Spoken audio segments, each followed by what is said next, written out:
وصل على رسوله الكريم أما بعد فأعوذ بالله من الشيطان الرجيم بسم الله الرحمن الرحيم سبحان الذي أسرى بعبده ليلا من المسجد الحرام إلى المسجد الأقصى الذي باركنا حوله لنريه من آياتنا إنه هو السميع البصير.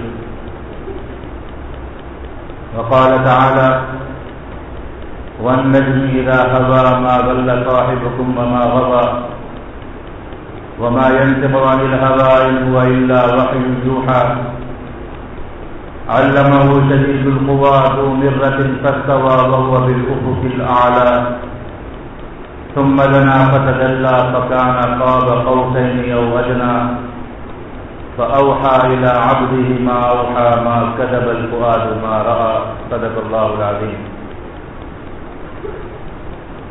میرے واجب القدر عزیز بھائیوں دوستوں اور بزرگوں، جیسا کہ آپ حضرات کے علم میں ہے کہ رجب المرجب کا بابرکت مہینہ چل رہا ہے، اور یہ رجب کا مبارک مہینہ ان مہینوں میں سے ہے کہ جن کو اشہر حرم کہا جاتا ہے، حرمت والے مہینے. ان عدۃ الشہور عند اللہ 12 شہرا فی کتاب اللہ یوم خلق السماوات والارض منها 4 حرم. اللہ رب العزت نے جب سے زمین و آسمان کو پیدا فرمایا سال میں 12 مہینے رکھے، اور ان 12 میں سے اللہ رب العزت نے 4 مہینوں کو حرمت والا بنایا، عظمت والا بنایا. فلا تظلموا فیہن انفسکم، ان کی حرمت اور ان کی عظمت یہ کہ ان مہینوں میں اپنی جانوں پر ظلم مت کرو، اپنے آپ پر ظلم مت کرو، اپنے نفس پر ظلم مت کرو. مطلب یہ کہ گناہ مت کرو، گناہوں سے باز آ جاؤ، اللہ رب العزت کا قرب حاصل کرو، اللہ رب العزت کی مغفرت طلب کرو، اللہ رب العزت کی رضا کو ڈھونڈو، اللہ رب العزت کی رضا والے کام کرو. یہ حرمت والے مہینے، ان میں گناہ کرنا بہت بڑا گناہ بن جاتا ہے. گناہ کرنا ہر دن گناہ، ہر دن گناہ سے بچنا چاہیے، ہر لمحہ ہر لحظہ گناہ سے بچنا چاہیے.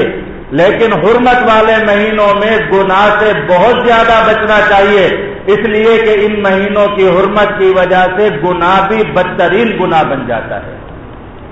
ایک گناہ اگر سڑک پر کیا جائے تو وہ گناہ، اگر وہ مسجد میں آ کر کیا جائے تو وہ بدترین گناہ بن جاتا ہے. تو حرمت والے مہینے، عظمت والے مہینے، اللہ رب العزت کا قرب حاصل کرنے والے مہینوں میں سے ایک مہینہ رجب کا مہینہ، جس کو رمضان المبارک کی تیاری کا مہینہ بھی قرار دیا گیا. اس مہینے کا چاند نکلتے ہی نبی اکرم صلی اللہ علیہ وسلم حضرات صحابہ کرام رضوان اللہ تعالی علیہ مجمعین کو ایک دعا سکھایا اور پڑھایا کرتے تھے. اللہم بارک لنا فی رجب و شعبان و بلغنا رمضان. اللہ رب العزت سے دعا کرتے، دعا مانگتے کہ یا اللہ ہمارے رجب اور شعبان مہینے میں برکتیں نصیب فرما، اور ہمیں اتنی زندگی نصیب فرما کہ ہمیں رمضان المبارک کا مہینہ مل سکے، ہم رمضان المبارک کی خیریں پا سکیں، ہم رمضان المبارک کی افطار اور سحری پا سکیں، ہم رمضان المبارک کی لیلۃ القدر کو پا سکیں. اس مہینے میں آ کے انسان کو اپنی زندگی کی درازی کی دعا کرنی چاہیے کہ اللہ رب العزت اتنی مہلت دے دے کہ رمضان المبارک کا مہینہ مل جائے. تو یہ دعا نبی اکرم صلی اللہ علیہ وسلم نے حضرات صحابہ کرام رضوان اللہ تعالی علیہ مجمعین کو سکھائی اور پڑھائی، اور ایمان والوں کو تلقین فرمائی کہ ایمان والوں اللہ رب العزت سے دعا مانگو. فلا تظلموا فیہن انفسکم، اور سب سے بڑا حق یہ کہ اپنی جانوں پر ظلم نہ کرو. مسجد سے جڑ جاؤ، اللہ رب العزت کے گھر سے جڑ جاؤ، نماز سے جڑ جاؤ، کلمے سے جڑ جاؤ، قرآن پاک کی تلاوت سے جڑ جاؤ، نفلی روزے رکھنا شروع کرو تاکہ رمضان المبارک کے لیے وجود تیار ہو سکے، رمضان المبارک کے لیے مزاج عادی ہو سکے. اس کے لیے نفلی روزے رکھو، اللہ رب العزت کی عبادت کرو، راتوں کو جاگنا شروع کرو تاکہ رمضان المبارک کی راتوں میں جاگنا آسان ہو جائے. فلا تظلموا فیہن انفسکم، اور اپنی آنکھوں کو روکو، اپنے ہاتھوں کو روکو، اپنی زبانوں کو روکو، گناہوں کی طرف اٹھتے ہوئے اپنے قدموں کو روکو۔ فلا تظلموا فیہن انفسکم، اپنے آپ پر ظلم نہ کرو، اپنی جانوں پر ظلم نہ کرو۔ حرمت والا مہینہ، پھر اللہ رب العزت نے اس حرمت والے مہینے میں ایمان والوں کو بڑے بڑے تحفے اور انعامات نصیب فرمائے۔ ان انعامات میں سے ایک بڑا انعام نبی اکرم صلی اللہ علیہ وسلم کا واقعہ معراج، کہ جو رجب کے مہینہ میں پیش آیا۔ نبی اکرم صلی اللہ علیہ وسلم کا سفر معراج زمین سے لے کے آسمانوں کی بلندیوں تک، آسمانوں سے لے کے عرش معلیٰ تک، اللہ رب العزت کے دربار پر جہاں پر فرشتوں کی پرواز بھی ختم ہو جائے، اس سے آگے ایک بشر کی پرواز، اس سے آگے نبی اکرم صلی اللہ علیہ وسلم کی پرواز، امام الانبیاء والرسل کی پرواز، جس کو واقعہ معراج کہا جاتا ہے، وہ اللہ رب العزت نے رجب کے مہینہ میں ایمان والوں کو نصیب فرمایا۔ سبحان الذی اسری بعبدہ لیلا من المسجد الحرام الی المسجد الاقصی۔ اس سفر کے دو حصے، ایک حصہ مسجد حرام سے لے کے مسجد اقصی تک، جس کو اسراء کہا گیا، دوسرا سفر کا حصہ مسجد اقصی سے لے کے عرش معلیٰ تک، جس کو معراج کہا گیا۔ یہ دونوں سفر نبی اکرم صلی اللہ علیہ وسلم کے ایک رات میں ہوئے، اور اللہ رب العزت نے نبی اکرم صلی اللہ علیہ وسلم کو یہ معراج نصیب فرمائی، جو آپ صلی اللہ علیہ وسلم کے معجزات میں سے ایک بڑا معجزہ واقعہ معراج۔ نبی اکرم صلی اللہ علیہ وسلم، اللہ کے نبی کی زندگی دکھ، غم اور آلات سے بھری ہوئی، آلام سے بھری ہوئی زندگی نبی اکرم صلی اللہ علیہ وسلم، ایسی زندگی کے جس میں روئے زمین پر ہونے والا کوئی ایسا ظلم کا نمونہ یا کوئی ایسی مصیبت یا کوئی ایسا صدمہ نہیں جو روئے زمین کے کسی انسان پر آیا ہو اور پھر نبی اکرم صلی اللہ علیہ وسلم نے اس صدمے کو برداشت نہ فرمایا ہو۔ ہر صدمہ نبی اکرم صلی اللہ علیہ وسلم کی ذات اقدس کو پہنچا۔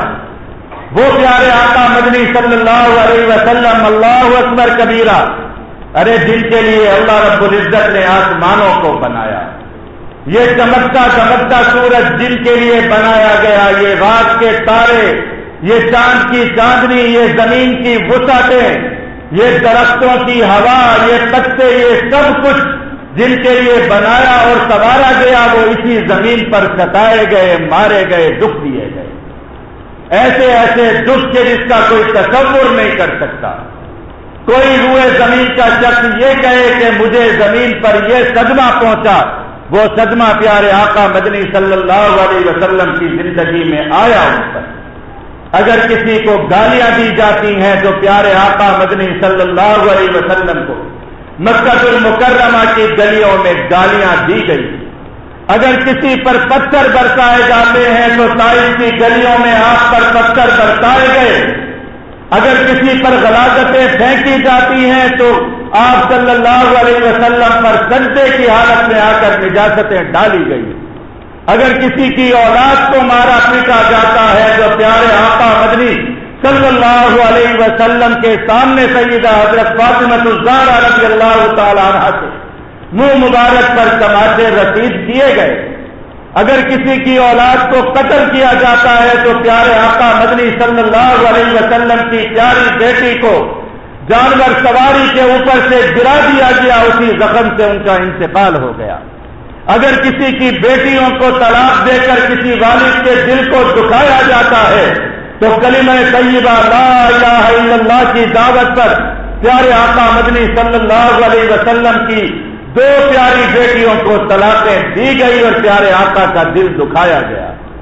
اگر کسی کو زمین پر بھوکا پیاسا رکھا جاتا ہے تو ایمان والوں، آپ بھی شاب ابی طالب کی گھاٹیاں اس چیز کی گواہ ہے کہ پیارے آقا مدنی صلی اللہ علیہ وسلم اور آپ کا خانوادہ نبوت اس حالت میں شاہ ابی طالب کے محاصروں میں رہا کہ نبی اکرم صلی اللہ علیہ وسلم اپنی اولاد کو، اپنی بیٹیوں کو درختوں کے پتے کھانے پر مجبور ہونا پڑا۔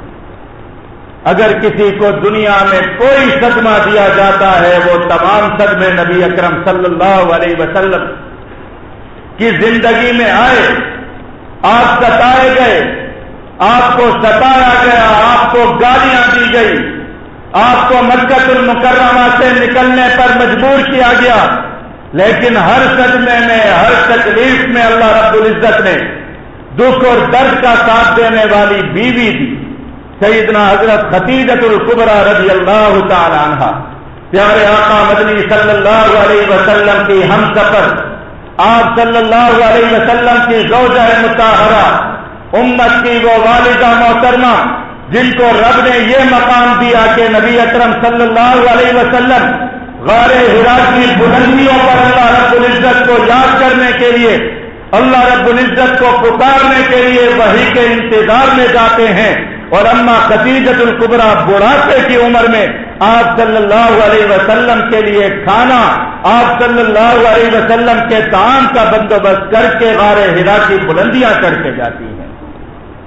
اور پھر وہ وقت بھی آتا ہے جب نبی اکرم صلی اللہ علیہ وسلم غار حرا میں تشریف فرما رہے ہیں، تشریف فرما ہے، سیدنا جبرائیل امین تشریف لاتے ہیں، یا رسول اللہ رب العزت نے بھیجا ہے۔ جبرائیل کس لیے بھیجا؟ فرمایا رب نے سلام دیا ہے۔ جبرائیل کس کے لیے دیا ہے؟ فرمایا اما خدیجۃ الکبریٰ آئیں گی، ان کے لیے رب نے سلام بھیجا ہے۔ رب نے ایسی زوجہ مطہرہ دی، ہر حال میں، ہر صدمے میں نبی اکرم صلی اللہ علیہ وسلم کا ساتھ دینے والی بیوی، پیارے آقا مدنی صلی اللہ علیہ وسلم کے سر پر نبوت کا تاج سجایا گیا، آپ پر وحی کی ذمہ داری ڈالی گئی، ایک فرشتہ آیا تھا، اقرأ بسم ربک الذی خلق، اللہ رب العزت کے کلام کو پڑھیے، رب کی وحی کے امانت دار بنیے۔ آپ کے سینے کو رب کی وحی کی جگہ بنایا گیا، ہاں وہ رب کی وحی، وہ رب کا کلام، انا عرضنا الامانۃ علی السماوات والارض، ہم نے یہ رب کی امانت، یہ رب کا کلام آسمان سے کہا، آسمانوں بہت بلندیوں والے ہو، رب کے کلام کو اٹھا کر تو بتاؤ، انا عرضنا الامانۃ علی السماوات والارض، زمین سے کہا، فابین ان یحملنها، آسمانوں سے کہا، زمین سے کہا، پہاڑوں سے کہا، فابین ان یحملنها، سب نے انکار کر دیا، نہیں اٹھا سکتے رب کے کلام کا بوجھ، نہیں اٹھا سکتے رب کی وحی کا بوجھ۔ وَأَشْفَقْنَ مِنْهَا وَحَمَلَهَا الْإِنسَانُ، رب نے انسان کے سینے کو اپنی وحی کی جگہ بنا دیا۔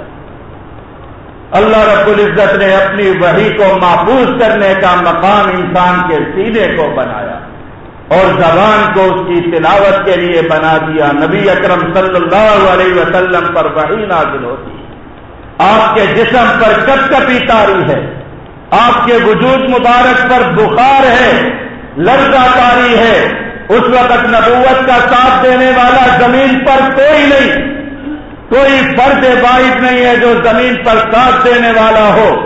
اور نعرہ کیا دیا جاتا ہے، دعوت کیا دی جاتی ہے کہ زمین پر بسنے والے سارے خداؤں سے کہہ دو کسی خدا کی خدائی نہیں چلے گی، وحدہ لا شریک کو ماننا پڑے گا۔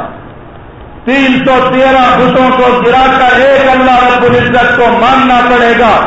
لات، منات، حبل، عزا، سب کی خدائی کی نفی کر کے ایک خدا کی دعوت دینی پڑے گی۔ لا الہ الا اللہ، لا الہ الا اللہ، اس رب کے سوا کوئی عبادت کے لائق نہیں ہے۔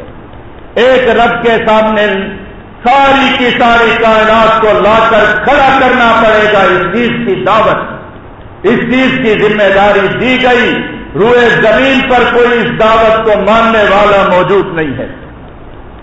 کوئی حبل کے دروازے پر، کوئی لات کے قدموں میں، کوئی منات کے دربار پر، کوئی عزا کے سامنے سجدہ ریز، کوئی زمین کو سجدے کرنے والا، کوئی آسمان کے سامنے اپنا سر جھکانے والا، کوئی سورج کی اتباع کرنے والا، ہر کسی کو کہا گیا کہ ایک رب کو مانو، لا الہ الا اللہ کی دعوت۔ آپ صلی اللہ علیہ وسلم کے وجود مبارک پر لرزہ طاری ہے، کپکپی طاری ہے، تب روئے زمین پر پیارے آقا کا ساتھ دینے والی یہی اماں خدیجہ الکبریٰ، آپ کو کملی اوڑھانے والی، یا ایھا المزمل یا ایھا المدثر، آپ کو چادر پہنانے والی، آپ کے لیے نبوت کا سہارا بننے والی، اللہ کے نبی کو ہمت دلانے والی، انک لتعمل القلب وتكتم المعلوم، اللہ کے نبی آپ بہت بڑے انسان، آپ کمزوروں کی مدد کرنے والے،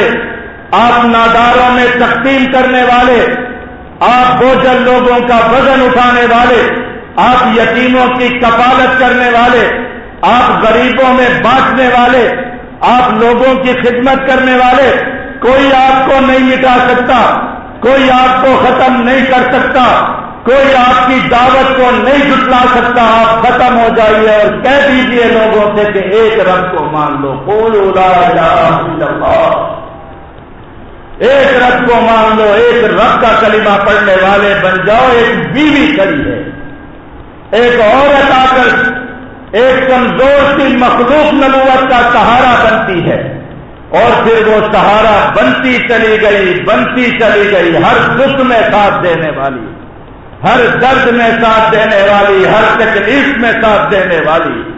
کبھی پیارے آقا کو پتھر مارے گئے، زخموں سے بدن لہو لہو، نالین مبارکین لہو سے تربتر، تب ان قدموں کو دھونے والی اماں خدیجہ الکبریٰ۔ کبھی غلاظتیں وجود پر پھینکی گئی تو اس وجود سے غلاظتوں کو صاف کرنے والی، ان کپڑوں کو دھونے والی اماں خدیجہ الکبریٰ، نبوت کے ہر قدم پر ساتھ دینے والی اماں خدیجہ الکبریٰ۔ آپ صلی اللہ علیہ وسلم پر یہ صدمہ بھی آیا کہ آج آپ کی یہ رفیق سفر بھی آپ کو دنیا سے چھوڑ کر چلی گئی۔ اللہ کے نبی کے دل پر صدموں کا بوجھ ہے، صدموں سے طبیعت بوجھل ہے، صدمے آسمان سے ٹپک رہے ہیں۔ اللہ کے نبی اکرم صلی اللہ علیہ وسلم کا دل غم زدہ ہے۔ اسی غم کے عالم میں اللہ رب العزت نے یہ بشارت دی، اللہ رب العزت نے یہ خوشخبری دی، اللہ رب العزت نے یہ مقام نصیب فرمایا کہ مقام معراج ملا، مقام معراج۔ سبحان الذی اسری بعبدہ لیلا من المسجد الحرام الی المسجد الاقصی۔ ایمان والوں کو بتا دیا گیا کہ دنیا کی راحتیں، دنیا کی نعمتیں، دنیا کی آرائشیں، دنیا کی زیبائشیں، یہ کسی کے لیے کامیابی کی علامت نہیں ہو سکتی۔ اگر کامیابی دیکھنی ہے تو پیارے آقا مدنی صلی اللہ علیہ وسلم کے قدموں میں جا کر تلاش کرو، کہ جن کو طائف کی گلیوں میں پتھر مارے گئے، جن کو شاب ابی طالب کے محاصروں میں بھوکا رکھا گیا، جن پر کائنات کا ہر ظلم کیا گیا، لیکن کامیابی ایسی ملی کہ معراج ملی، معراج انبیاء کرام علیہ السلام کی امامت ملی، فرشتوں سے آگے جبرائیل امین سے آگے کی پروازیں ملی، ثم دنا فتدلی فکان قاب قوسین او ادنی، رب کا ایسا قرب ملا کہ سارے فاصلے مٹا دیے گئے، ساری دوریاں ختم کر دی گئی۔ غموں کے بعد، دکھوں کے بعد رب راحتیں دیتا ہے۔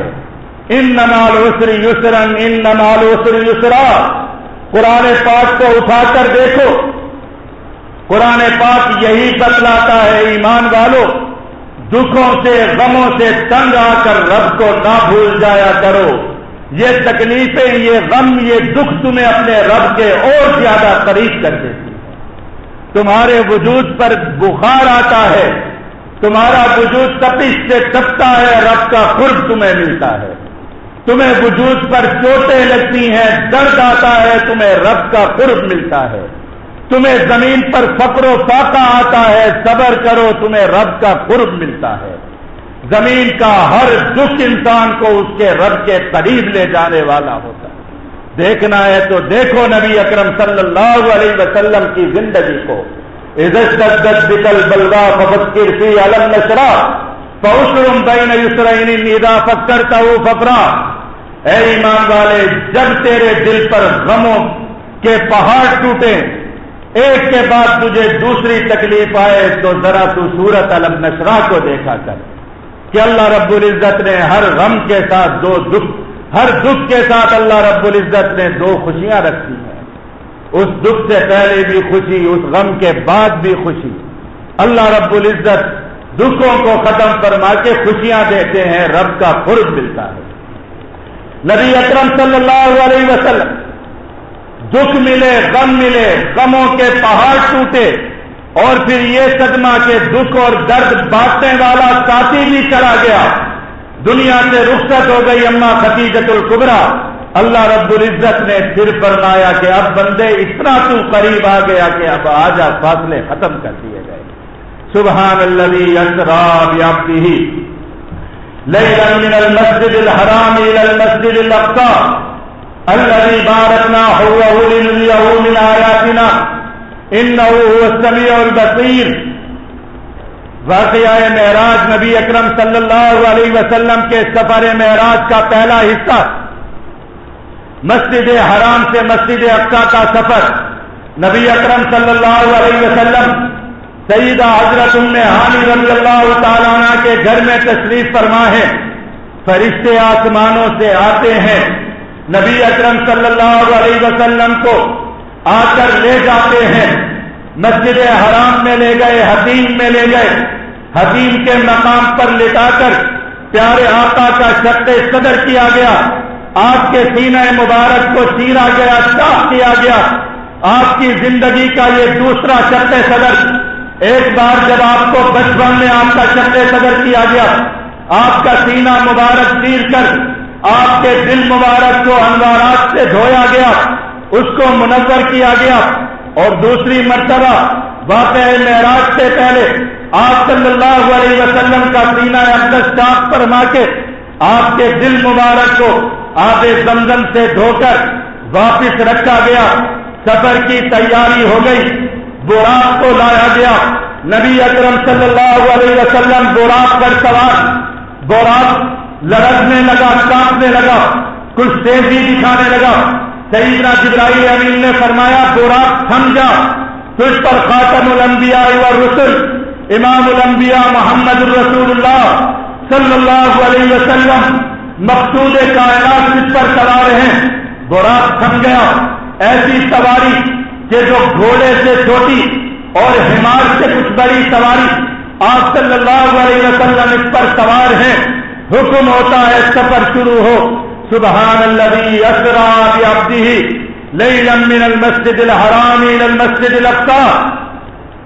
یہ سفر مسجد حرام سے مسجد اقصی کی طرف کا سفر، نبی اکرم صلی اللہ علیہ وسلم سفر فرما رہے ہیں، براق اڑتا جا رہا ہے، زمین پر سے آوازیں لگنا شروع ہوتی ہیں، ایک بوڑھی سی عورت کھڑی ہو کر آوازیں دے رہی ہے، سواری کو روکنے کی کوشش کرتی ہے۔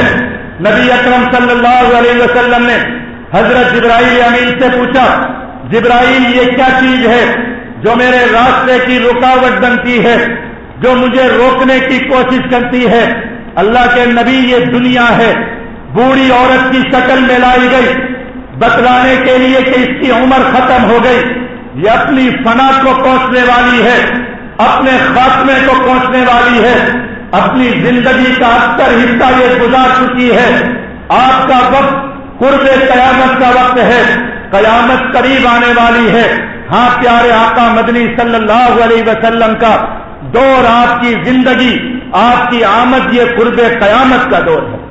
آپ صلی اللہ علیہ وسلم نے فرمایا کہ میں اور قیامت ایسے جیسے دو انگلیاں آپس میں برابر، فاصلہ کم رہ گیا۔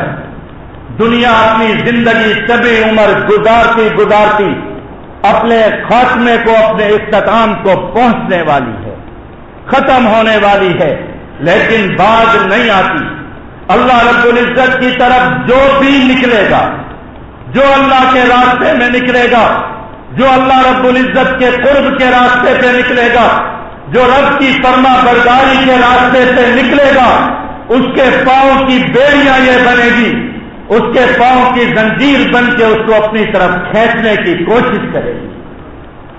کبھی یہ سینما کی طرف اٹھتے قدموں کو نہیں روکے گی، مسجد کی طرف آنے والے قدموں کو روکنے کی کوشش کرے گی۔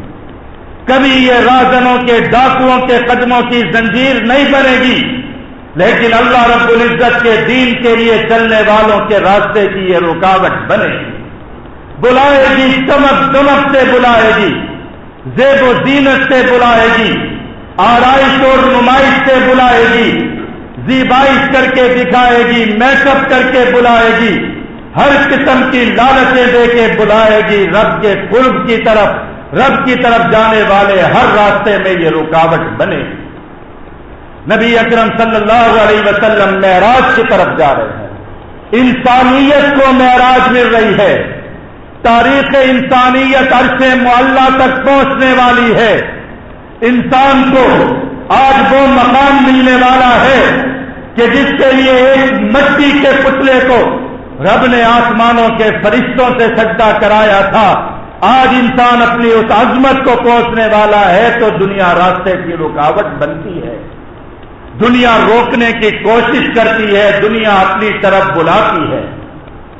ایمان والوں کو بتا دیا گیا کہ ایمان والوں، رب کا راستہ بڑا کٹھن راستہ ہے، رب کا راستہ آسان راستہ نہیں ہے، رب کے قرب کو حاصل کرنا آسان نہیں ہے، اس راستے میں کانٹے بھی آتے ہیں، اس راستے میں رکاوٹ بھی آتے ہیں، محبت کے راستے میں کانٹے ہی کانٹے، مگر اس کی منزل بڑی ہی سہانی۔ رب کے راستے میں رکاوٹیں آتی ہیں، رب کے راستے میں ماریں آتی ہیں، رب کے راستے میں کھینچنے والے آتے ہیں، لیکن منزل بہت پیاری، رب کا قرب ملتا ہے، عرش معلیٰ ملتا ہے، رب اپنی اور بندے کے درمیان کے فاصلوں کو ختم کر دیتا ہے۔ ایمان والوں کو واقعہ معراج میں یہ اسباب دیے گئے، یہ سبق دیے گئے کہ محبت کے راستے پر، رب کی محبت کے راستے پر، رب کے قرب کے راستے پر چلنا ہے تو مصیبتیں آئیں گی، مشقتیں آئیں گی، ستائے جاؤ گے، مارے جاؤ گے، ہاں گالیاں دیے جاؤ گے۔ آج گالیاں پڑتی ہیں یا نہیں پڑتی؟ ہر طرف دیکھ لیجئے کس کو گالی پڑے گی؟ نماز پڑھنے والے کو گالی پڑے گی، داڑھی رکھنے والے کو گالی پڑے گی، ایمان پر چلنے والے کو گالی پڑے گی، سود چھوڑنے والے کو گالی پڑے گی، سچ بولنے والے کو گالی پڑے گی، رب کے فرما برداری کرنے والے کو گالی پڑے گی۔ کوئی دقیانوس کہے گا، کوئی بنیاد پرست کہے گا، کوئی گھٹیا سوچ کا مالک کہے گا، کوئی فرسودہ اور پسماندہ کہے گا، کوئی ملا کہے گا، کوئی چندہ خور کہے گا، کوئی کچھ کہے گا، کوئی کچھ کہتا رہے گا، لیکن اللہ رب العزت کا قرب انہی گالیوں سے ملے گا، رب کا قرب انہی ماروں سے ملے گا، انہی چوٹوں سے ملے گا، اس لیے کہ معراج کے راستے کا سفر بڑا مشکل ہے۔ دنیا گالیاں دیتی ہے، آخر آپ سوچو، میں سوچتا ہوں، ہر ایک انسان یہ سوچتا ہے کہ آخر گالی نماز پڑھنے والے کو کیوں پڑتی ہے، آخر پابندی مسجد پر کیوں لگائی جاتی ہے، آخر مسجد کی مینار پر لگا ہوا سپیکر جس میں سے اللہ اکبر کی صدا گونجتی ہے، تکلیف وہی سپیکر کیوں دیتا ہے؟ کسی میراثی کا ناچ گانا تکلیف کیوں نہیں دیتا؟ کسی رازن اور ڈاکو کی ڈکیتی تکلیف کیوں نہیں دیتی؟ ارے تمہیں جنگلوں میں پلنے والے، تمہارے بچوں پر پلنے والے چھوٹو ڈاکو جیسے ڈاکو تکلیف کیوں نہیں دیتے؟ تمہیں ایک مجاہد ہاتھ میں گن پکڑا ہوا تکلیف کیوں دیتا ہے؟ کیا کرتا ہے وہ تمہارا؟ کیا بگاڑتا ہے وہ تمہارا؟ برباد کر دیا سارے معاشرے کو، روئے زمین کے نظام کو بگاڑ ڈالا ان ظالموں نے۔ گالیاں دیں گے مدرسوں کو، یہ مدرسے کے ملا، یہ مولوی، یہ فارغ لوگ، یہ چندے کھانے والے، ارے کھاتے ہیں چندہ الحمدللہ، اس لیے کہ چندہ عبادت، چندہ مانگنا بھی عبادت، چندہ دینا بھی عبادت، چندہ سمیٹنا بھی عبادت، چندہ طلب کرنا بھی عبادت۔ تمہاری طرح حرام تو نہیں کھاتے، چندہ کھاتے ہیں، چندہ اللہ کے نبی نے مانگا، کوئی چندہ کسی سے زور زبردستی سے کوئی مولوی جیب سے نہیں نکالتا، ہر کوئی خوش دلی سے دیتا ہے، قرآن کے لیے دیتا ہے، ایمان کے لیے دیتا ہے، اللہ کا قرب حاصل کرنے کے لیے دیتا ہے۔ تم بدبختو اپنے خاندانوں کی صفائیوں کے لیے کروڑوں کے اشتہارات اخبارات میں لگاتے ہو، قوم کا خون چوس کر تمہارا ایک ایک ڈاکٹر، ہاں مولوی مدرسے کا طالب علم چندہ کھا کے پلتا ہے، تمہارے ڈاکٹر کس پیسے پر پلتے ہیں؟ تمہارے سائنٹسٹ کس پیسے پر پلتے ہیں؟ تمہارے یہ جہاز کس پیسے پر اڑتے ہیں؟ تمہارے یہ غیر ملکوں کے دورے دن رات کی آؤ بھگت کس پیسے سے ہوتی ہے؟ ایک ایک غریب کا خون چوس کر تم کھاتے ہو، ایک ریڑھی والے سے لے کر ایک فیکٹری اور مل کے مالک تک کا خون تم چوستے ہو، تب تمہاری عیاشیاں پوری ہوتی ہیں، تب تمہارے گھروں کے بلب جلتے ہیں۔ تم گالی دیتے ہو آ کر مولوی کو، تم ستاتے ہو آ کر مولوی کو۔ ارے مولوی چندہ لیتا ہے تو مسجد کا امام مولوی ہے، تمہارا جنازے سڑکوں پر نہیں رلتے کہ کوئی مولوی جنازہ پڑھانے والا نہ ملے، آؤ میں تمہیں جا کر لے جاتا ہوں۔ تمہارے ہر اسپتال کے باہر لاشیں رلتی ہیں، انہیں دیکھنے والا کوئی ڈاکٹر نہیں ملتا، وہ ڈاکٹر بھی تمہارے پیسے پر بنے۔ تمہیں گندی اور غلیظ قسم کی جعلی ادویات تمہارے یہ ڈاکٹر بنا کر دیتے ہیں، تمہاری قوم کے پیسے پر پلنے والے یہ پڑھے لکھے جاہل تمہارے وجود سے گردے نکال کر یہ بیچتے ہیں، جن کو تم پالتے ہو پوستے ہو، جو تمہارے معاشرے کا مہذب معاشرے کے مہذب رکن ہیں۔ جاؤ ڈاکٹر کے پاس، کہے گا پہلے فیس جمع کراؤ، بعد میں تمہیں موت سے بچاؤں گا۔ یہ قوم کے مسیحا ہیں، کوئی چیز حلال مجھے تلاش کر کے تو دو۔ کل بھی آپ کی سڑکوں پر 40,000 لیٹر دودھ پکڑا گیا جس میں یوریا ملا ہوا تھا، کھاد ملی ہوئی تھی۔ آپ کو زہر کھلانے کے لیے کسی مولوی نے نہیں بنایا، آپ کی کسی یونیورسٹی میں پڑھے ہوئے پڑھے لکھے جاہل کسی سائنسدان نے، سائنٹسٹ نے بنایا، کسی انجینئر نے بنایا، کسی ملا نے نہیں بنایا جس کو تم گالیاں دو گے۔ ہر کسی کو آسان ہدف ملے گا، مولوی ملے گا، مجاہد ملے گا۔ کرتے ہیں جہاد، الحمدللہ کرتے رہیں گے، کیوں نہ کریں؟ اللہ کے نبی جہاد دے کر گئے، اللہ کے نبی جہاد سمجھا کر گئے۔ ہندوستان ہماری 55,000 سے زیادہ بیٹیوں کا قاتل، ہماری گجرات کے مسلمانوں کا قاتل، ہمارے بلوچستان کے مسلمانوں کا قاتل، کراچی سے لے کے خیبر پختونخوا تک ہر گرنے والی لاش کے پیچھے نریندر مودی کے گماشتے کھڑے ہیں، اور تم کہو گے کہ پٹھان کوٹ جیسے واقعات نہ ہو، ضرور ہوں گے انشاءاللہ۔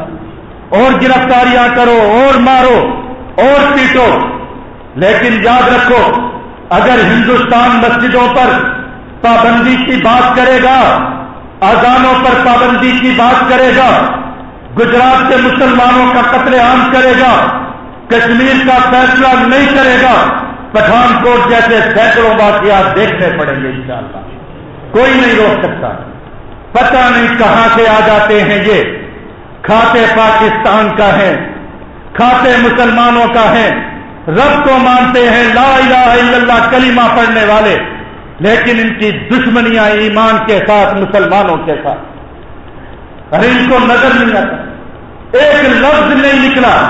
ہندوستان کا جاسوس پکڑا گیا، مان رہا ہے بیٹھا ہوا کہ مسلمانوں کا قاتل ہوں، پاکستان کو توڑنے کی سازشیں کر رہا ہوں، لیکن نہیں نکلتا، ایک لفظ منہ سے نہیں نکلتا۔ نریندر مودی کھڑا ہو کے کہتا ہے میں نے بنگلہ دیش کے مسلمانوں کو کاٹا۔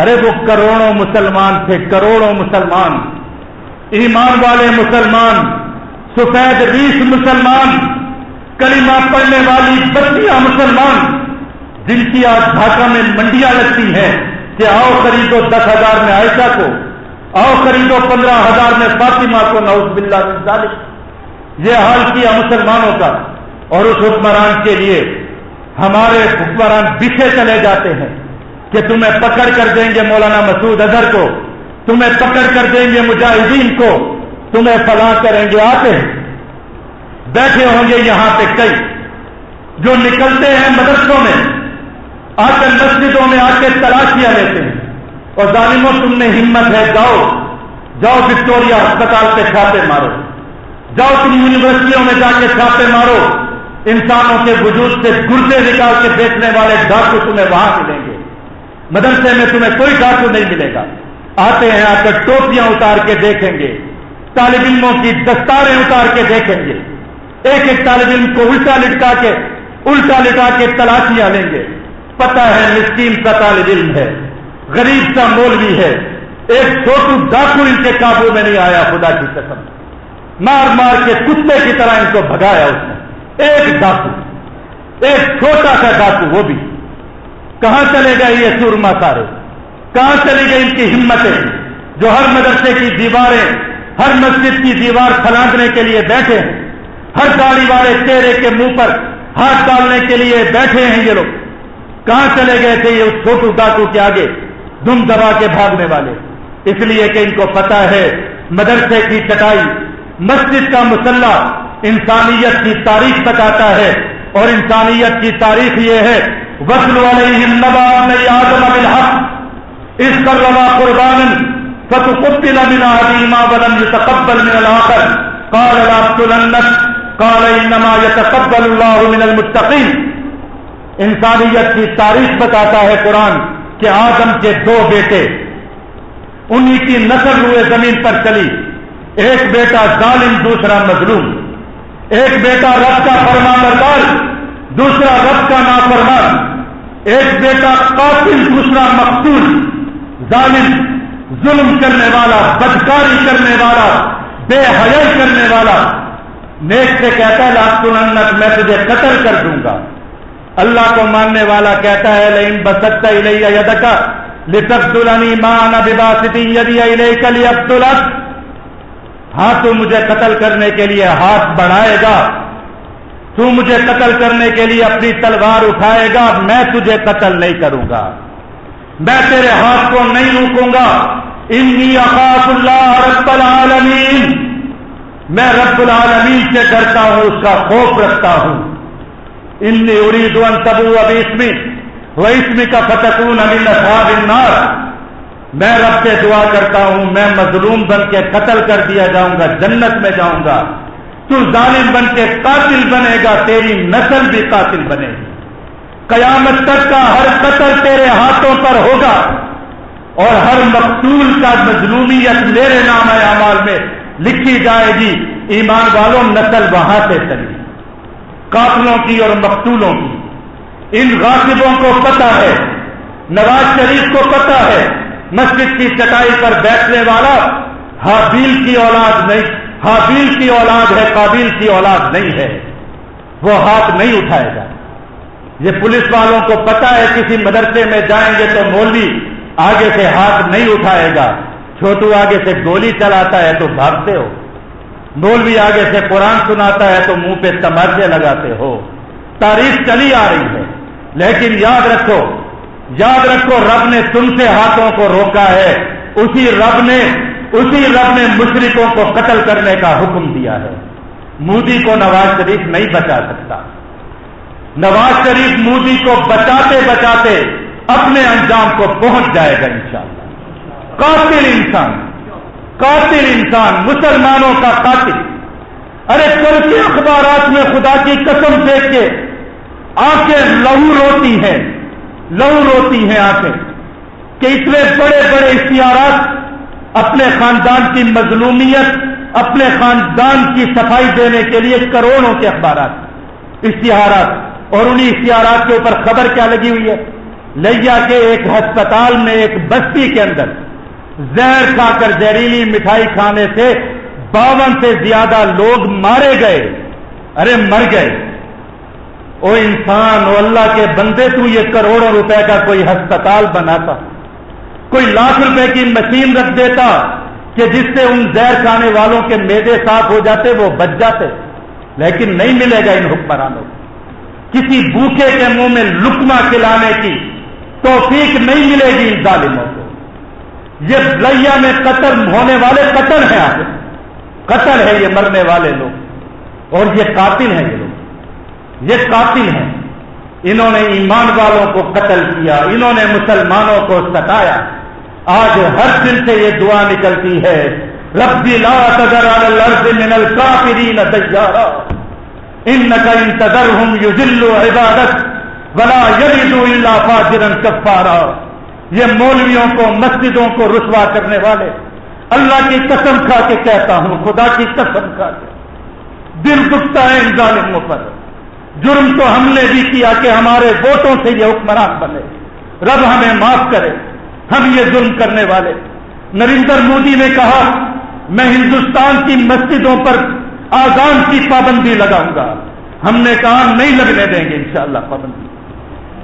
مرکز میں آنے والوں گواہ ہو، آج یہ ایک کھڑا ہے دوسرا یہاں پہ نہیں کھڑا، وہ کہیں قربان ہو گیا جاتے کسی کال کوٹھڑی میں ہے آذان کی حفاظت کے لیے. مودی آذان بند نہیں کر سکا، ساری دنیا نے دیکھا.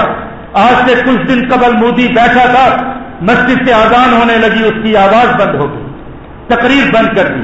لوگوں نے کہا مودی صاحب بات کرو، اپنی آذان ہو رہی. کہنے لگا آذان کے ہوتے ہوئے بات نہیں کر سکتا. آذان کا تقدس بتایا مجاہد نے، ایمان والوں نے بتایا کہ تو آذان بند نہیں کر سکتا.